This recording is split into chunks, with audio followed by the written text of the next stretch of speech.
Ketika ini dibuka seperti ini, dia jadi tas. Mari kita bangun mulai channel untuk pemasaran itu mulai dari desa. Secara tidak sengaja ini di dalam ruangan ini sudah menciptakan ekosistem. Ada 50 yang warna kuning, ada 20 yang warna hitam, dan hanya 5 yang warna emas. Produk dan secara branding produknya nanti juga dari narasi dan Selamat datang di Baby Bebas. Bebas bicara, bebas bahasa. Assalamualaikum warahmatullahi wabarakatuh. Selamat sore, salam sehat, salam kreatif. Selamat sore kawan-kawan semua dan pelaku aircraft dimanapun berada, dan juga pelaku-pelaku UMKM yang lainnya. Kami sekarang berada di Rumah Kreatif Tempoa dalam program Baby Bebas, ya. Bebas bahasan, bebas bicara. Itu. Kita menerapkan acara ini dengan protokol yang cukup ketat, ya. Kita pakai masker, kemudian juga satu meja maksimal 4 orang gitu. Kemudian juga kita ada cuci tangan dan fasilitas juga pengukur suhu juga ada. Dalam sore ini kesempatan 9 Juli 2001 pada hari Jumat ini, saya ditemani oleh kondak kami, Bung Mr. Pay atau lengkapnya Bang Herman sebagai pembina UMKM naik kelas. Nah, di samping itu juga kami juga memperkenalkan sebelah kanan saya ini pelaku aircraft namanya Bang Abdi Nur. Di mana kita sore ini akan membicarakan program dan proyeksi usaha ke depan berbasis e-commerce, ya, di masa pandemi ini. Mungkin untuk menyingkat waktu, ada partisipan kita Mas Untung Wijaya, juga pelaku aircraft dan juga sekaligus berasal dari komunitas aircraft. Nah, Mas Untung ini juga aktivitasnya di sama seperti kami di sini. Oke, untuk mempersingkat waktu, Bang Abdi, silakan mungkin bisa memperkenalkan diri dulu kepada teman-teman kita. Ya, silakan. Baik, Assalamualaikum warahmatullahi wabarakatuh. Nama saya Abdi Nur, tinggal di Kabupaten Muara Jambi. Beberapa tahun yang lalu saya punya ide mengembangkan gulma tumbuhan resam. Jadi gulma tumbuhan resam itu mengganggu petani, tapi ternyata itu bisa jadi berbagai produk, salah satunya gelang seperti ini. Gelang dan cincin. Secara tidak langsung, masyarakat yang memakai gelang itu ada nilai kesehatannya, ada efek kesehatannya. Nah, orang kepengen tahu ada apa sih kok bisa sehat. Ternyata setelah diteliti, memang ada kandungan antioksidan aktif sehingga bisa melancarkan sirkulasi darah. Nah, pada saat ini saya ada kesempatan menjelaskan produk saya. Itu ide produk saya yang pertama. Yang kedua, saya punya ide produk saya itu dompet, tapi ini bisa jadi tas seperti ini. Nah, ketika ini dibuka seperti ini, dia jadi tas. Dan ini terbuat dari bahan banner bekas seperti ini. Nah, banner bekas. Nah, ini ide saya, kita cinta lingkungan sehingga kalau plastik dibuang ke alam tidak hancur, disimpan penuh gudang. Nah, tapi bedanya tas belanja ini ada tulisan-tulisan. Misalnya seperti ini, dia menyampaikan pesan, don't be afraid, being different. Jadi contohnya ada pesan-pesan yang dia sampaikan melalui tulisan. Jadi kita tidak takut untuk berbeda. Terima kasih. Sementara itu dulu. Kalau Bang Abdi tinggalnya di Muara Jambi? Tepatnya rumah saya itu di Desa Sukamaju, Kecamatan Mestong, Kabupaten Muara Jambi. Oke. Jadi produknya produk dari yang pertama itu dari resam gitu ya. Oke, mulai tahun berapa ini? Ini aktif di bidang ini? Saya aktif itu dari mulai tahun 2002. 2002. Oke. Sekarang produknya masih terus berjalan, Bang Abdi? Karena ini satu profesi lah. Jadi hobi saya melihat, kalau saya berjalan-jalan di sekitar hutan perkebunan, melihat banyak resam, saya pengen memanfaatkan itu. Oke, Karena siap. kan para petani juga repot mengganggu kebunnya. Oke, kita manfaatkan saja gitu kan. Oke, Mr. B, menurut pengalaman Bang P sendiri gimana nih dengan pola kerja dari Bang Abdi Nur ini supaya produknya ini cepat. Kalau di situ kan cepat naik kelas gitu kan. Kasih sebelumnya saya memperkenalkan diri terlebih dulu. Nama saya Herman P. Batara, biasa dipanggil dengan Mr. Pai. Saya adalah pembina UMKM naik kelas. Nah, UMKM naik kelas itu bagaimana kita membina pelaku-pelaku UMKM seperti Pak Abdi Nur ini agar usahanya bisa naik kelas.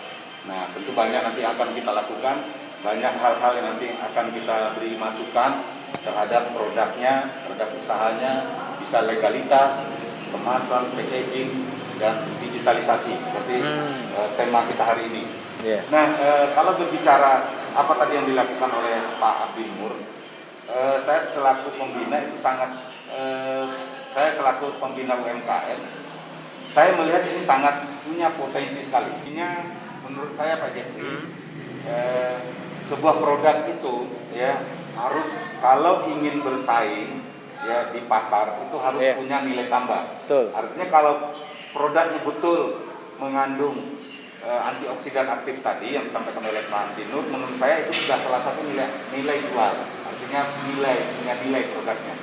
Nah, dengan punya nilai itu kita akan lebih mudah untuk menjual. Nah, untuk di UMKM sendiri nanti akan ada Pak pembinaan ya, termasuk nanti di bidang digitalisasi, bagaimana cara mempromosikan produk Bapak, terus kemudian bagaimana ketika produk ini memang Bapak sudah layak, ya, udah naik kelas dari mikro ke menengah, ya ke kecil ke menengah. Nah, itu nanti akan ada juga program bagaimana kita bisa menjual ke pasar global atau ekspor. Mungkin seperti itu, Om Jeffrey. Menarik sekali persoalan ini. Begini, Bang Abdi ini tinggalnya agak jauh nih dari kota kita kan.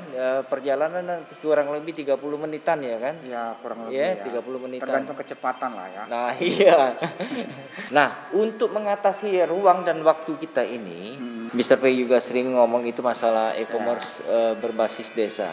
Ada nggak kemungkinan gitu ya kita kembangkan pola ini supaya mengatasi ruang dan waktu ini tadi agar lebih cepat gitu? Oke, ya benar Pak Jeffrey. Di era sekarang, di era 4.0, di era digitalisasi ini, jarak itu tidak menjadi alasan lagi, jarak itu tidak menjadi halangan lagi. Ya, artinya dimanapun posisi beliau, ya, dimanapun beliau berada, mau 100 kilo dari sini, mau di pelosok desa, asal ada jaringan internet itu sudah dekat. Ya, hitungan detik dia bisa sampai di sini, produknya bisa sampai di sini. Makanya sekarang pemerintah juga lewat Kementerian UMKM dan itu sekarang sedang menggalakkan memang yang namanya e-commerce. Nah, saya memang punya ide bukan hanya sekedar e-commerce, tapi e-commerce yang berbasis desa, e-commerce yang berbasis BUMDes. Kenapa? Karena BUMDes itulah salah satu motor penggerak, ya, motor penggerak di desa-desa nanti yang akan menjadi ya inisiator, nanti akan mengedukasi masyarakatnya. Nah, jadi makanya saya berharap sekali saya punya ide bagaimana e-commerce itu aplikasi itu dibangun mulai dari desa. Karena memang yang produk-produk itu banyak terdapat di desa. Jadi bukan hanya produk tapi semua yang dihasilkan masyarakat desa itu bisa kita jual atau kita bisa sampaikan di aplikasi tersebut. Jadi pertanian, perdagangan, jual beli jasa dan sebagainya. Oke, sebelumnya saya lanjutkan tos dulu. Ini isi ide kita. Ya. Karena apa? Seperti yang saya ungkapkan juga di berbagai media, e-commerce yang berbasis desa ini selain ekraf, UMKM, pertanian juga kita masuk gitu ya. Cuman persoalannya sekarang Mr. P, ini mesti kalau dari kami sudut pandang kami ini membuka peluang kerja yang kreatif. Ada yang mendokumentasi transportasinya, kemudian juga ada yang IT-nya, kemudian juga ada memasarkannya melalui perangkat-perangkat digital ataupun perangkat-perangkat IT. Terus bicara produk Pak ini tadi, produk Pak Abdi Nur, menurut saya ini adalah produk kreatif yang perlu diapresiasi. Kenapa? Karena ini sekaligus punya nilai kearifan lokal. Ini bisa membangun ekonomi umat, ekonomi masyarakat di pedesaan. Nah, tinggal bagaimana kita menggerakkan nanti kalau memang sudah ada channel. Jadi kita harus, pemerintah saya yakin sedang menggalakkan juga channel-channel atau aplikasi untuk pemasaran. Kalau kita bicara masyarakat di pedesaan, kita nggak usah lah menganggap masyarakat desa itu orang yang tidak ngerti apa-apa. Saya tahu persis karena saya sering ke desa-desa. Mereka tuh punya banyak produk-produk kreatif sebenarnya, tapi mereka kesulitan dalam memasarkan. Artinya channel pemasaran mereka kesulitan. Nah, dengan adanya kita bangun e-commerce tadi yang berbasis desa, masyarakat itu akan otomatis akan menjadi kreatif sendiri. Jadi ini pesan saya untuk pemerintah. Mari kita bangun mulai channel untuk pemasaran itu mulai dari desa. Nah, terkait e-commerce tadi, Pak Ramadi, memang kecenderungan kita mengatasi untuk masalah pemasaran. Bagaimana tentang harga jual nih? Apakah ada kerjasama dengan pihak pengelola sama si pembuat nih, si seller ini tadi? E-commerce itu kita bangun yang berdasarkan yang channelnya dari BUMDes. Kenapa? Karena memang hasil nanti ya ada selisih harga nanti dari petani atau dari pelaku atau dari pedagang lewat BUMDes, itu hasilnya kan masuk ke BUMDes, Pak. Ya, ada profit untuk BUMDes.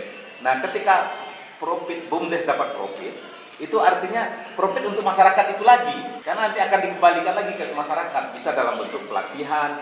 Nah, yang maksud saya masalah ini tadi, berapa persen itu kira-kira itu pengelola, kemudian berapa persen untuk BUMDes. Itu teknis, Pak. Menyambung dari ini semua, Bang Ramadi, kira-kira ketika kita bicara e-commerce ini, apakah dari Tempoa juga sudah ada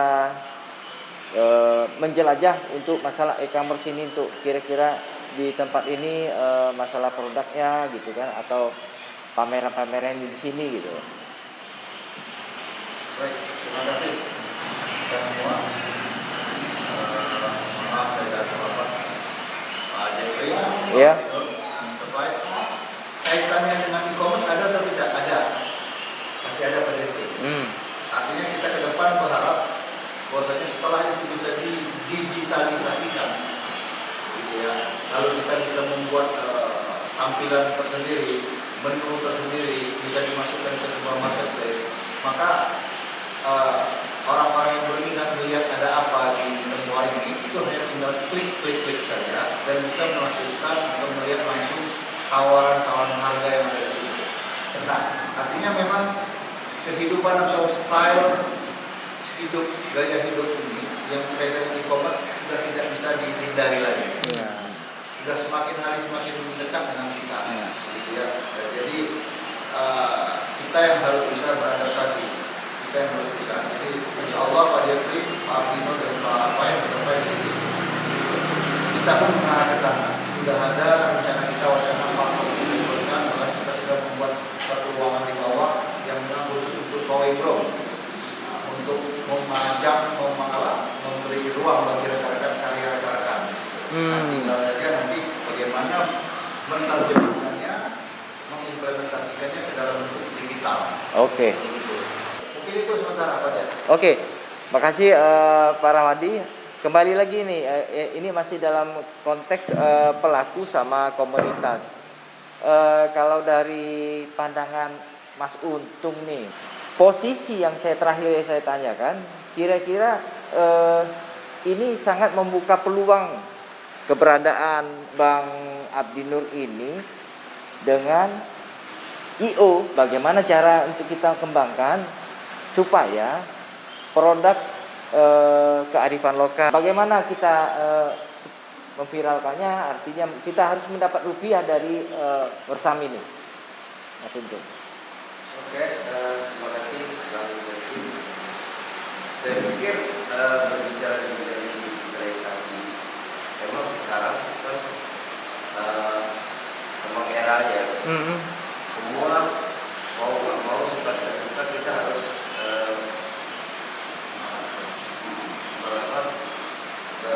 berurusan dengan digitalisasi. Bersentuhan langsung ya kan? Ya, dan bagi muda-muda mungkin nggak terlalu kaget lah dengan digitalisasi kan. Kami masanya muda juga. Tantangannya buat yang usia STW gitu ya. Nah, saya pikir ini adalah suatu momen yang bagus. Nah sekarang ini kan definisi pasar itu udah berubah. Lebih kita di era digital, di era 4.0 ini transaksi. Walaupun orang tidak begitu pasar fisik, yang penting ada transaksi. Artinya apa? Bicara dengan balap timur ini, produk-produknya Iya. potensial untuk dipasarkan melalui itu.